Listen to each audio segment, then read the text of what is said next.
So we're going to do a Sunday celebration right now, and I am so glad that you're here with us. I have a few people here. I got the band here with me today. It's so nice to have a few people in the audience. You know, we're all keeping socially distanced, but we're here live, which is a little bit different for us. We've been doing it pre-recorded for a while. So I'm glad to be getting back to this. It's actually really nice to be here with the Ahiah family, you know, a few Ahiah family. And so I just want to say thank you to the people who are here today and part of our service.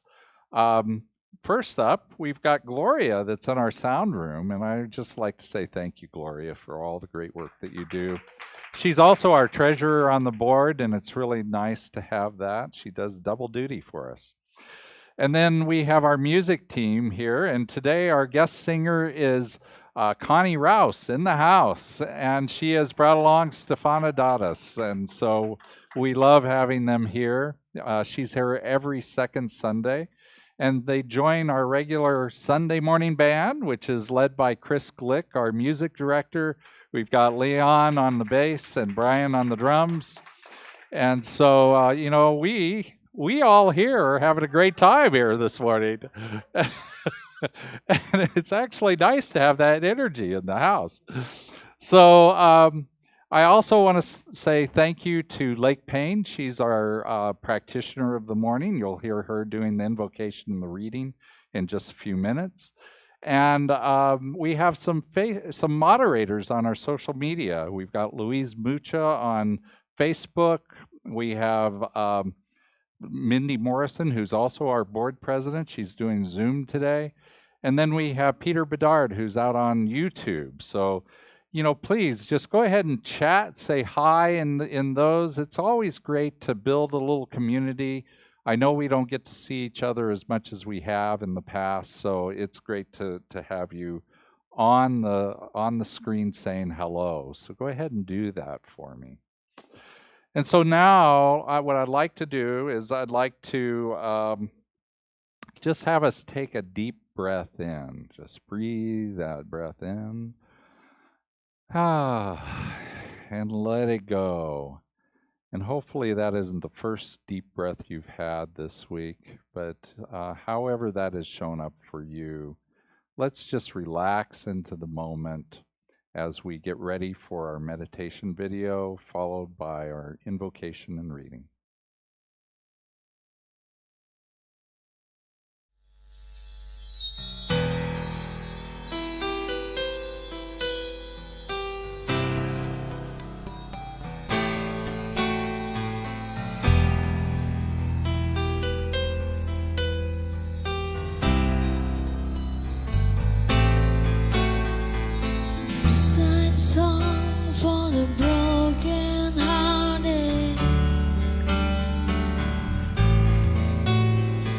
Silent prayer for the pain departed. I'm gonna be just a face in the crowd. You're gonna hear my voice when I shout it all along. It's my life and it's no war never.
He said I think in my way. I just wanna live while I'm alive. It's my life.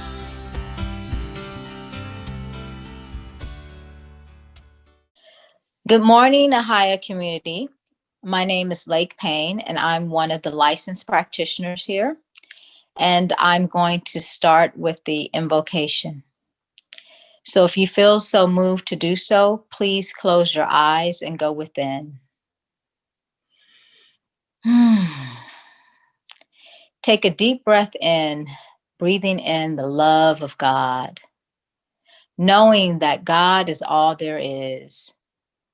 Everything that we are surrounded by is all God. God is a connection within us. Our mind, our soul, our spirits are one with God. And as I know this to be the truth for myself, I know it to be the truth for each and every single last one of you guys as well. And with that, I just know that God gives us the strength to hear everything that we need to hear from the message delivered today. And as we move forward in the world, knowing that we will be taken care of and just blessed with the Spirit. So I'm just thankful for the Spirit, knowing that all is good and very good, and that we are so much in good hands because we are in God's hands. And so I release my word to the law, and collective we say, and so it is. Amen and amen. And now I'm going to read from Living the Science of Mind by Ernest Holmes. And if you don't have this book, I strongly recommend it. And I'm going to read what we believe, the Declaration of Principles. We believe in God, the living Spirit Almighty, one indestructible, absolute, and self-existent cause. This one manifests itself in and through all creation, but is not absorbed by its creation. The manifest universe is the body of God. It is the logical and necessary outcome of the infinite self-knowingness of God. We believe in the incarnation of the Spirit in man, and that all men are incarnations of the one Spirit. We believe in the eternality of the immortality and the continuity of the individual soul forever and ever expanding. We believe that the kingdom of heaven is within man, and we experience this kingdom to the degree that we become conscious of it. We believe the ultimate goal of life is to be a complete emancipation from all discord of every nature, and that this goal is sure to be attained by all. We believe in the unity of all life, and that the highest God and innermost God is one God. We believe that God is personal to all who feel this indwelling presence. We believe in the direct revelation of truth through the intuitive and spiritual nature of man, and that any man may become a revealer of truth who lives in close contact with the indwelling God. We believe that the universal spirit, which is God, operates through a universal mind, which is the law of God, and that we are surrounded by this creative mind, which receives the direct impress of our thought and acts upon it. We believe in the healing of the sick through the power of this mind. We believe in the control of conditions through the power of this mind. We believe in the eternal goodness, the eternal love kindness, and the eternal givingness of life to all. We believe in our own soul, our own spirit, and our own destiny for we understand that the life of man is God. The affirmation for today: we believe in God, the living Spirit, Almighty, one indestructible, absolute, and self-existence cause. Thank you. Namaste. Good morning, beautiful, beautiful Ahiah family. Again, my name is Connie Rouse, and this lovely lady I have here with me today is Stefana Dottis. And we are certainly very happy to be here with you. Reverend Scott is right. It's nice to be here at Ahiah with a few of the Ahiah family, because as I start to feel socially deprived, so it's nice to be out for a little bit. This first song that we'd like to share with you talks about how truth becomes power.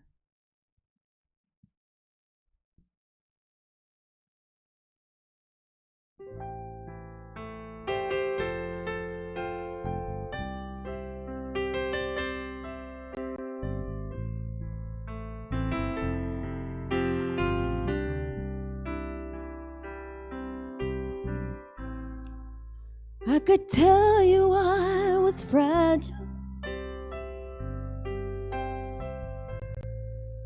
I could tell you I was weak.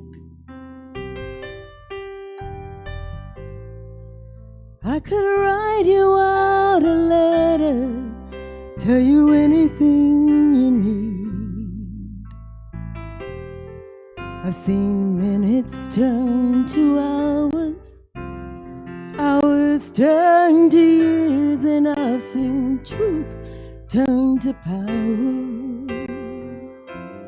If you could see me the way I see you, if you could feel me the way I feel you, you'd be a believer, you'd be a believer.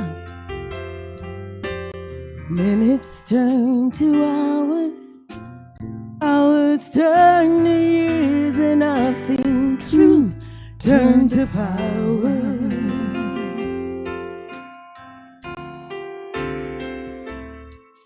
I could write you out a letter,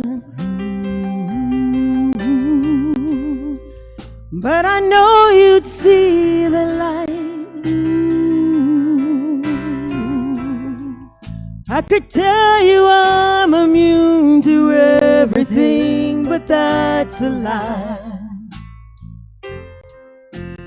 Clouds don't turn to flowers, skies don't disappear, but I've seen truth turn to power. Oh, and if you could see me the way I see you, and if you could feel me the way I feel you, you'd be a believer, believer. You'd be a believer, believer. You'd be a believer, believer. You'd be a believer. To keep going on, going on. I said it's hard to keep going hard on. To keep going on. It's hard to keep going hard on. To keep going on. Ooh, if you could see me the way I see you, and if you could feel me the way I feel you, you'd be a believer, you'd be a believer, you'd be a believer, you'd be a believer, you'd be a believer, you'd be a believer. Minutes turn to hours, hours turn to years, and I've seen truth turn to power.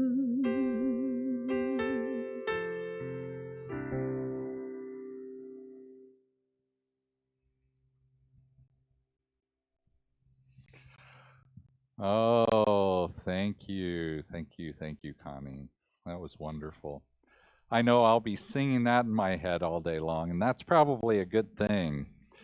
So, we've been talking. Oh, well, first, before I say that, I forgot to mention that Reverend Mike is not here today. He called me last night and told me he wasn't feeling quite up to snuff. So let's give him a little bit of white light energy, knowing that he'll be feeling better in a day or so. We're just going to go along without him, and that'll be all right. So we have been talking about the beloved community and how Ahiah is a safe space. And Reverend Karen, she talked about this in her talk last week. Reverend Karen Frost was the guest speaker. And she talked about the intersectionality of all that she is. And I thought that was a really fascinating term. And I haven't been able to get it out of my head this last week. So, let's talk a little bit about what the intersectionality is. She said that for her, she identifies as a Black, Jewish, lesbian. But the truth is we have many, many more things. And she said she feels very safe here at Ahiah, and that's wonderful. And I do think that Ahiah is a beloved community because what we are here to do and what we are, trying to be at all times is we're trying to resonate with that idea of namaste, which is the idea that the God within me sees and recognizes the God within you. And when we know that we're truly one. And when we are truly one, then we are absolutely together. And we become the capital B beloved community when we stand in that place. When we stand in that place of knowing this. And so, I want to just ask myself for a second, the question is do I feel safe at Ahiah? And I would say, I think so. But I want to, it goes beyond the idea of what my race is, what my sexuality is. It's also, can I be happy 1 minute and be accepted? And can I be angry and be accepted?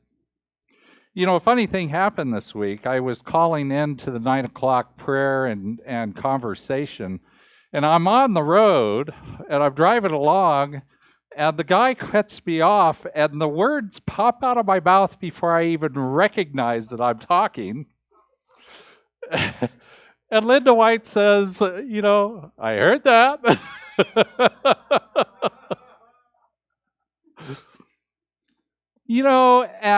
But the nice thing about it was that it wasn't a judgment. It was a recognition. It was like, did I say that with my outer voice? And the answer, unfortunately, was yes. But, when we sit with each other and we don't allow those judgments to come in, we can be in community. We can have appropriate boundaries, but if we step them over them by accident, we can still love each other during that time. So we are creating here at Ahiah the capital B beloved community, and I am so, so grateful. I know that we have work to do because I don't see any community out there that is the true capital B beloved community. But I think what's important is that we are trying, that we are stretching for it.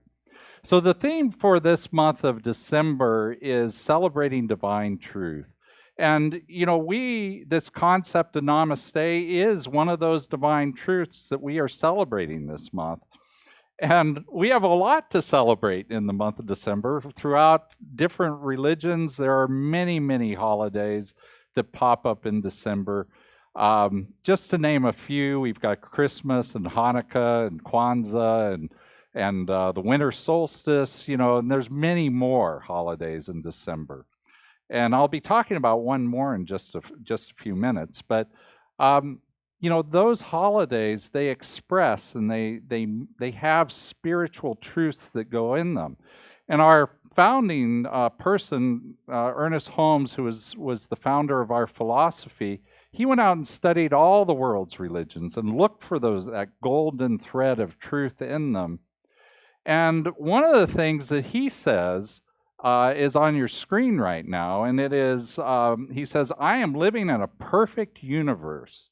It always was perfect, and it always will be perfect."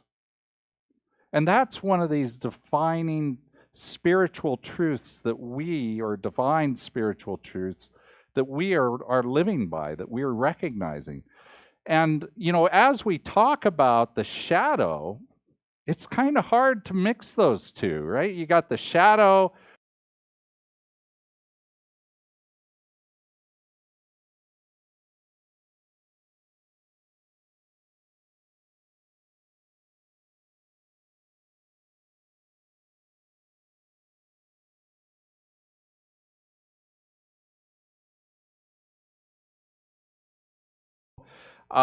The thing that I want to remember is that, as Reverend Karen talked last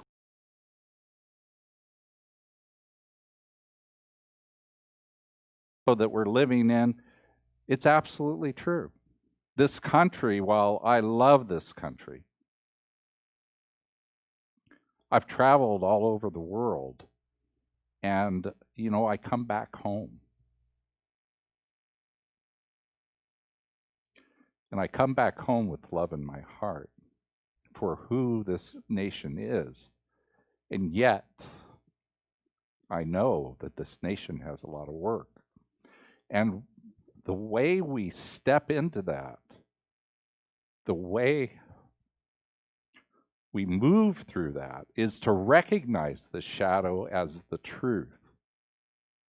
But, we don't want to wallow in it.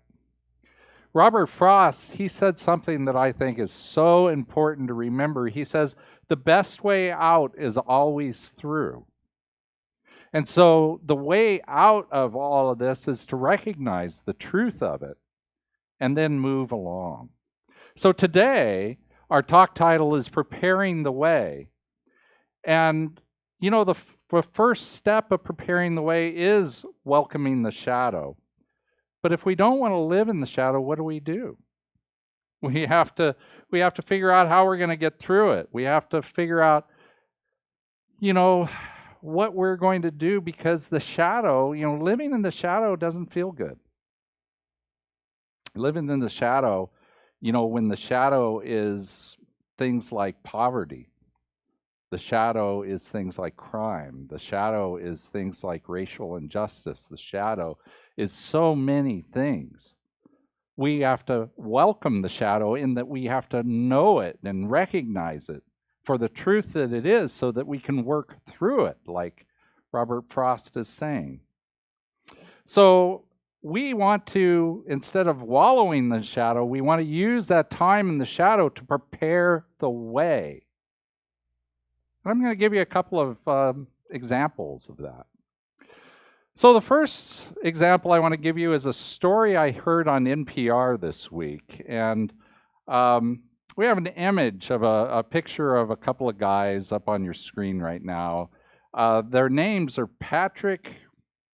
It's a hard last name. I'm just not going to try it. But Patrick is the father, and Tyler is the son in this. And the important thing to know about that is that Patrick is a veteran of the Iraq War.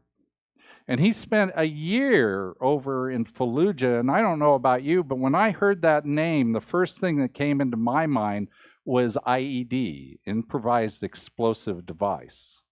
Because when the Iraq War was hot and heavy in Fallujah, that's what we heard about every day, all the time. And what Patrick says is he spent a year and he came back with PTSD. And PTSD is these things where you have flashbacks, and he would have a flashback. He says every time he'd be driving down the road and he'd see a pile of garbage on the side, all of a sudden his thought was, Is that bomb? Is it going to explode? Am I going to die? And also at night when he was sleeping, he would have nightmares.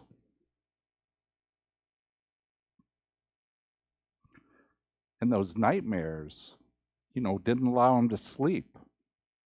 And so his nightmares required him to drink himself to sleep or take pills so that he would sleep.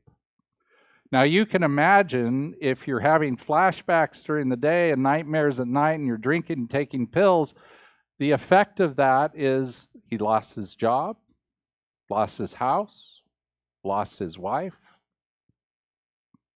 and his son, Tyler, was a teenager at the time. And his son, Tyler, is the focus for me about this because Tyler knew what his father was and who his father was before he left for the war. And he wanted his father back. Wanted his father back the way he had been. 7 years went by from the time Patrick came back from the war. And by this time, 7 years has gone by, and Tyler is now in his senior in college in Minnesota.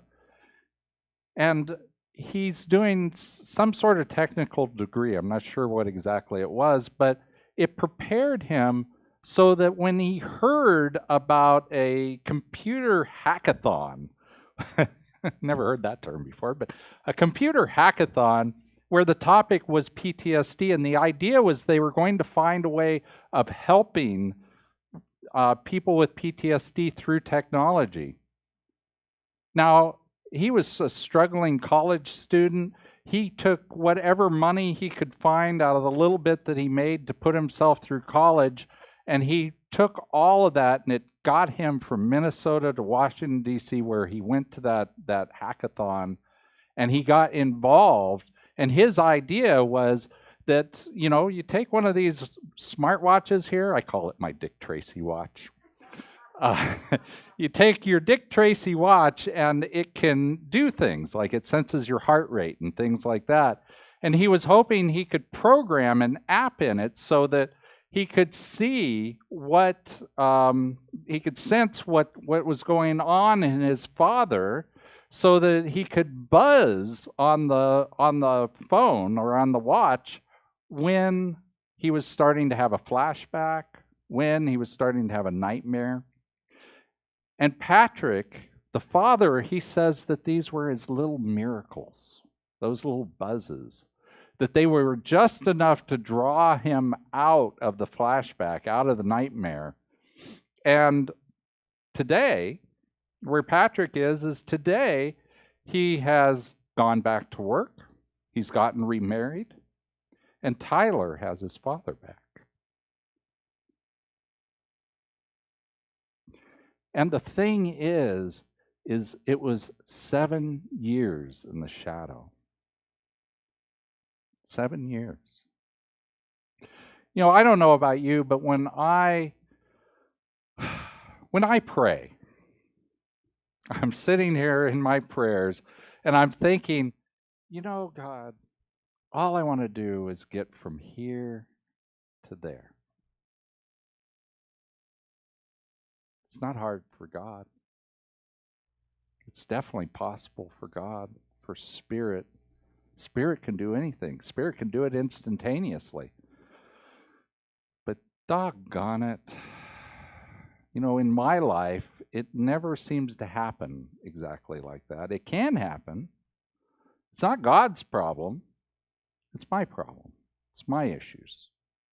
And what I find is that instead of going from here to there, I go over here and spin around over here for a while. And then I go over here and I spin around over here for a while.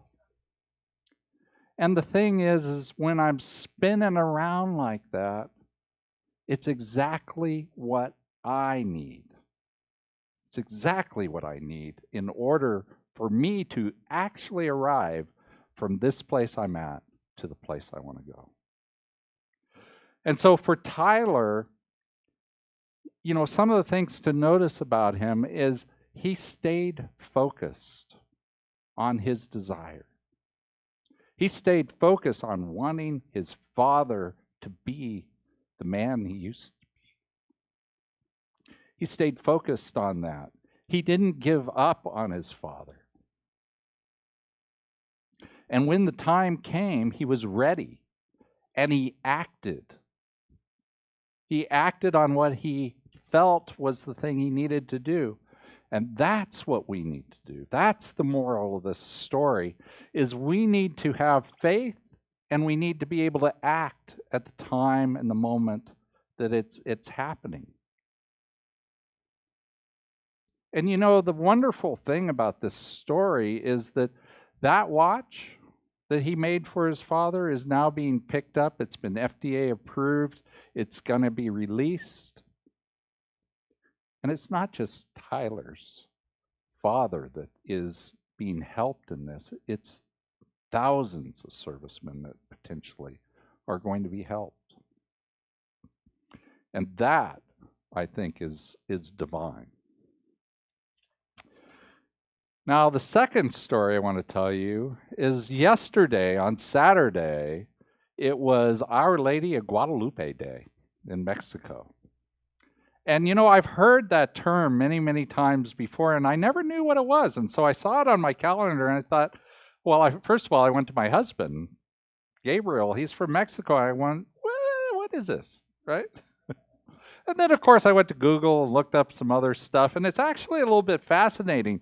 The story behind this Mexican holiday is that on December 9th, catch this date, 1531, almost 500 years ago, a man that we call now Juan Diego saw the Virgin Mary.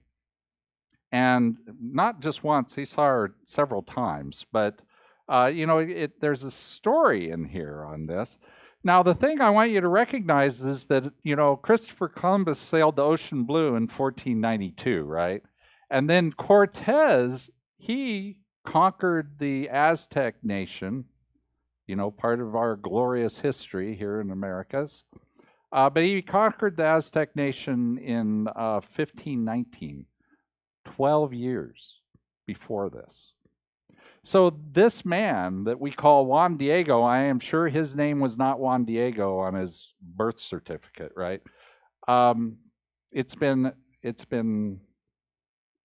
I was going to say anglicized, but that's not the right word, Spanishized or whatever. I'm not sure what to say on that one, but it was put into the vernacular of the people who were conquerors. But Juan Diego, he said that when the Virgin Mary talked to him, didn't talk to him in Spanish, even though he was literate in Spanish, he was fluent in Spanish by that time, talked to him in Nahuatl, which is the native language of the Aztec nation. And what she said was, he found her at the top of a mountain there in Mexico City, or a little hill, really, that had been a area for a shrine to one of the Aztec gods that they had torn down. Found her up there, and she told him to go and ask the bishop to build a church there on the top of that hill. That was 3 days before the actual Our Lady of Guadalupe Day, because he went down. The next day, he went down and he told the bishop, he said, I had a vision. The Virgin Mary told me to ask you to build a church on top of this hill. And the bishop says, well, that's a big ask. That takes a lot of resources and stuff. Before I build a church on the top of that hill, you know what I need? I need a miracle. I need you to show me a miracle, and then I'll build you your church. Well, I don't know about you, but if you came to me and I told you, in order to do that favor for you, you need to show me a miracle, you'd probably be like, what? No way! That just means it's a done deal. You're not going to do it, right? But not for Juan Diego. Juan Diego, he climbed that hill again, and he was met by the Virgin Mary. But not only was he met by the Virgin Mary, he was met with roses where there had been cactus. And so he cut some fresh roses, and he took those back down the hill to the bishop, and he showed the bishop fresh roses in December when they wouldn't normally bloom. I don't think they had the concept of hothouses then. And on top of that, he showed him his garment, which now had miraculously an image of the Virgin Mary on it. And that garment has been displayed for 500 years now at the Lady of Guadalupe Basilica. It's now a basilica. It started out as a church, and they kept building. And it's fascinating, you know, the fact that garment is still, after 500 years, the first 100 of them, it was just hung out in the middle of a church with, you know, candle smoke and stuff going on. So, you know, it's just amazing how vibrant that garment still is, that it's not shredded. But anyway, the thing is here's the important part of this story for me, is it's the asking for a miracle. And the fact that Juan Diego took action. And, you know, he found the roses, he found this image. And I think that the moral of this story is that we sometimes need to ask for a miracle. That we sometimes, you know, we need to be prepared for that miracle to happen. We need to go check it out. We need to go climb the hill. We need to go meet the Virgin Mary again. So often, I think, when we get into the shadow, we just wander around in the shadow. And there's tools, there's things for us to do, there's things for us that we can take on in order to help in our own personal life. We can ask for a miracle. If that's the only way that I can approach the problem, it's a perfectly good way. God, give me a miracle. I'm in over my head. Give me a miracle. Sometimes it's illness. Maybe it's something financial. Maybe it's our children. We're watching them in addictions or something. You know, whatever it is, God, give me a miracle. So I want to tell you about a third way to prepare the way. And the third way, you know, it comes from Ernest Holmes. Ernest Holmes, he says that when a group comes together with one accord, one intention, that that has a power beyond just one person having it. He says it this way. On the screen you'll see a quote. It says, "There is no reason to doubt that in the field of spiritual consciousness, a chain reaction could be created which would bless the world." A chain reaction, that's that thing where, you know, this thing goes off and then that thing goes off and then another thing goes off. And that's what we're doing when we're together in one accord, is we're creating this chain reaction of input into the one mind, which then comes out into our reality. Another way of looking at it is something called the Maharishi effect. And this is a study. If you look it up on the internet, you'll eventually find the page I found.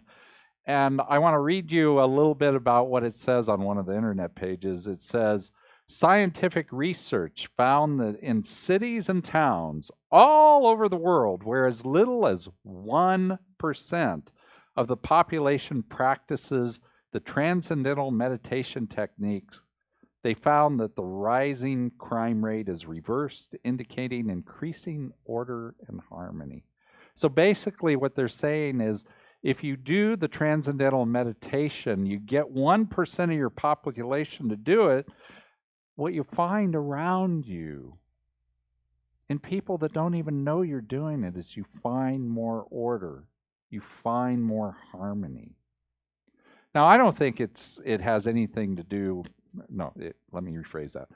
Not the only way of creating this is transcendental meditations. That is one way of doing it. I think any time that we are working to center ourselves in the knowingness and the love and the peace and the joy that God is, knowing that as the truth of ourselves, and therefore because it's the truth of ourselves, and that term, once again, of namaste, if it's true for me, it's true for you, then there is an increase of order. There's an increase of harmony around us, and great things can happen.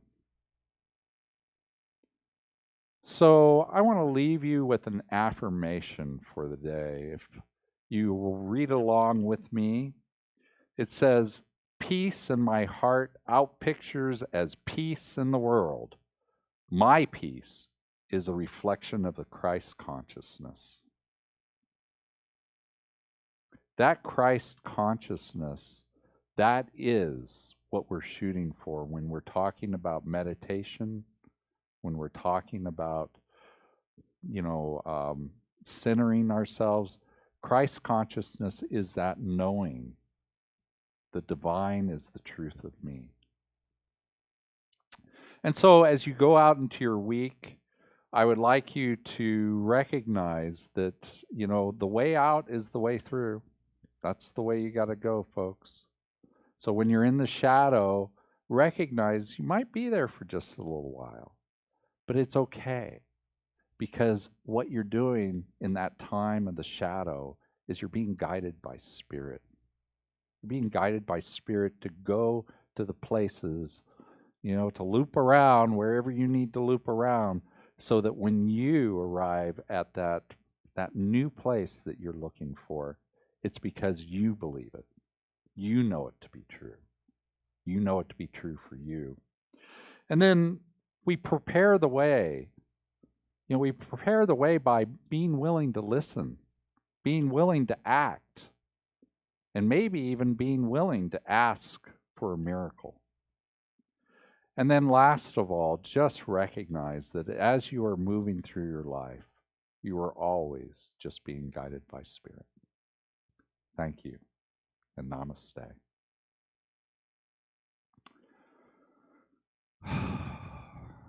And so let's just take a moment to go into prayer. Chris, it's so nice to have music back with prayer. Oh. So I just drop down inside of myself to that place that knows that it knows that it knows. That place that knows that there is only one life, one power, one presence, this power that is love, that is peace, that is joy. It's a power and a presence that lives through us and as us, as each and every one of us are individualized expressions of the divine I am, you are, every conscious being is. And so I know absolutely that the love that God is the love that I am. It's the love that you are. And I'm knowing absolutely that the prosperity and the wholeness that God is the truth of each and every one of us also. And so it's from that place of knowingness that I speak my word right here, right now, for myself, for my family, for my friends, for you, for this congregation, for the entire world. Knowing absolutely that this love that God is expressing through us and as us with ease and with grace. That this love that God is, it allows us, it holds us, it protects us when we're in that shadow. I can hold on in the shadow knowing that I'm not alone. That I'm not alone in spirit. I'm not alone in this life. That there are so many people, such love in this world that it's holding me, holding you, holding everything together. That is this love that just moves us and buoys us forward. It's this love that is guiding us, even when we're going around in circles. It's the love that's guiding us towards that destination that we're looking for. I know absolutely that there is more than enough in this world to go around. I know absolutely that we are supported in the wholeness that is our body. And I know absolutely that in this time that we find ourselves with the pandemic, the elections still churning, financial issues, that we're sitting a little bit in the shadow right now. But there is a bright day coming. That there is the love and the peace and the joy moving us towards that better day, that brighter day. And that we're learning the lessons that we need to learn right now. And so for knowing all of that, I just give thanks. And I release this prayer to the love that God is and to the law that God is, knowing that it's already fulfilled in the mind that God is. And I say life and God are good and very good. And together we say, and so it is. Amen and amen. So now is the time for our conscious contributions. And what I'm knowing is that many of you, probably most of you, have already given to Ahiah through some online method. And so I want to say thank you for that. I also want to say that, we're in the middle of a pledge program right at this moment. And if you have not pledged yet, I would love to get your pledge. You can just call me at the office number and I'd be happy to put it in for you. Right now, we are at about 30 some people have pledged, and we're at about $75,000 pledged for 2021. And that's about 3/4 of the way to where we are budgeted for this year. So that's great. And we still have more people. I'm contacting everyone that pledged last year. I have about 18 more people to contact. And I'm hoping that we'll hit that level. And we have, and then we'll move on from there. I so appreciate the support that everybody has been giving Ahiah during this time of quarantine. I know that we are a strong community. We've got lots of things going on in the virtual world, even though we're not meeting together right now. There are many things. And so your support keeps all of that activity moving forward. And I so appreciate it. And so if you have not sent in your donation and you want to give a conscious contribution, then there are 3 ways showing up on your screen right now to do that. One is to go to our website, ahiah.com/donate. The second is to text the amount you want to give to the telephone number that's showing up on your screen, which is 616-229-2225. And the third one is, I got Harris back there. By the way, thank you, Harris and Derek. Harris is our brand new employee. He started last week. Derek, we're sad to say, is going to be leaving us on Thursday. And,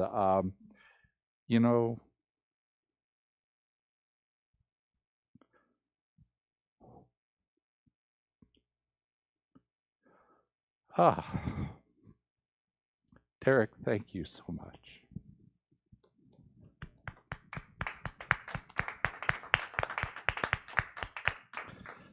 Derek was a godsend. He really was. He came here at a time when we were suddenly, unbeknownst to us, we were going to do live streaming because of the coronavirus. And I would have gone insane without Derek. So, so thank you, Derek. I appreciate everything that you've brought to Ahiah. He is going back to Las Vegas and where he grew up and where he's got a girlfriend and all. And we've hired Harris, and I am just very, very happy with Harris. He's a great guy, and I'm sure we're in good hands. So anyway, I wasn't sure that was coming along, but thank you guys. And I think the last way to donate is to send a check to Ahiah. I love getting checks in mail, and you can send it to 150 North El Molino Avenue, Pasadena, California, 91101. And so if you will take your virtual gift and hold it up to your heart, and you've seen it on the screen right now, so you can say it along with me. This gift I give is God in action. I send it forth with joy, confidence, and ease. I am blessed by the law of giving and receiving as I now share my gift with life. Pressed down, shaken together, and running over. And so it is. Amen and amen. And so now we have the wonderful opportunity of another song from our favorites. Let me grab my mask. Our favorites, Connie and Stefana. Thank you so much, Reverend Scott. And I truly, truly love your messages. Thank you for sharing. It is the holidays. So Stefana and I would like to share a song that we believe is perfect for these times. Let's just remember that as we celebrate, however we celebrate, we do so with love in our hearts for each other and for ourselves.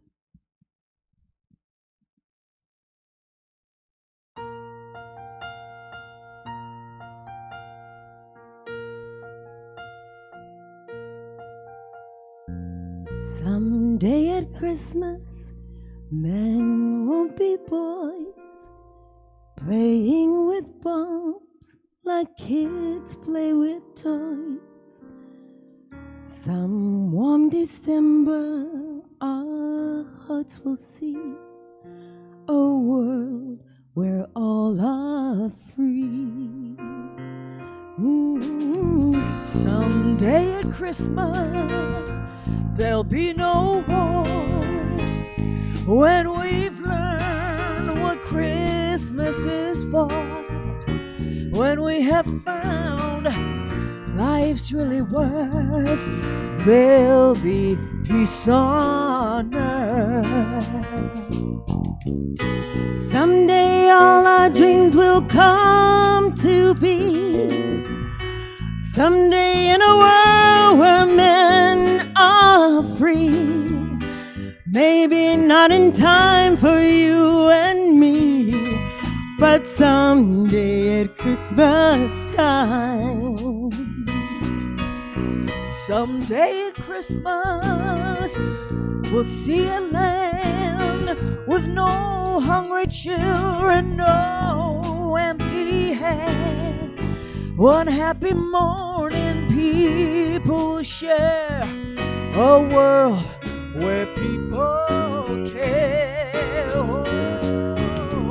Someday at Christmas, there'll be no tears, where all men are equal and there are no fears. One shining moment, one prayer away from our world today. Someday all our dreams will come to be. Someday in a world where people are free. Maybe not in time for you and me, but someday at Christmas time. Someday at Christmas, there will not fail. Hate will be gone and love will prevail. One shining moment, a world we can see with joy in our heart. Someday all our dreams will come to be. Someday in a world where people are free. Maybe not in time for you and me, but someday at Christmas time.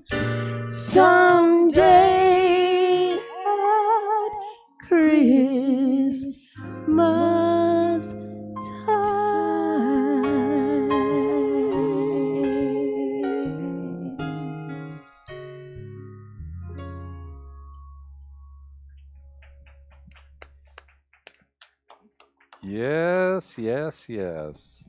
Someday at Christmas time. I'm looking forward to that day, absolutely. So now it's time for a few announcements. I just want to start off by welcoming and inviting each and every one of you to come to our Christmas Eve sing along. We're going to be featuring Elizabeth Hangen singing some songs. We're going to be on Zoom, and you can put everybody will be on mute but Elizabeth. So, you just sing however you sing in the shower, and it'll be great, you know. But, with the pandemic, I thought it was really important, and I'm glad. Thank you to the Board of Trustees for coughing up the money to allow us to do that, and being so supportive as always. And so we're going to be having that. It's going to be at 6:30 on Christmas Eve in our Zoom room. I just put that on your calendar. It's not that far away. I'm looking forward to seeing you there. And so now for a few more announcements. Greetings, Ahiah family. Our holiday bazaar will be virtual this year. The event will start at 12:30 p.m. Pacific time on Sunday, December 13th, right after Sunday service in our Zoom room. Everyone is invited to participate and shop within our community. You will receive a brief introduction from the business owners, and they will provide website and contact information for purchases. Join us next Sunday at 12:30 p.m. Pacific in Ahiah's virtual Zoom room. Hello, hiya. Hi, everybody. My name is Peter Bedard. I'm a practitioner here at the Ahiah Center for Spiritual Living. I love you guys. I wanted to invite all of you to come to our Ahiah Writers Group. It is the second Sunday of every month from 1 o'clock to about 3 o'clock. And we meet online in our Zoom family room. And you don't have to do anything, just show up.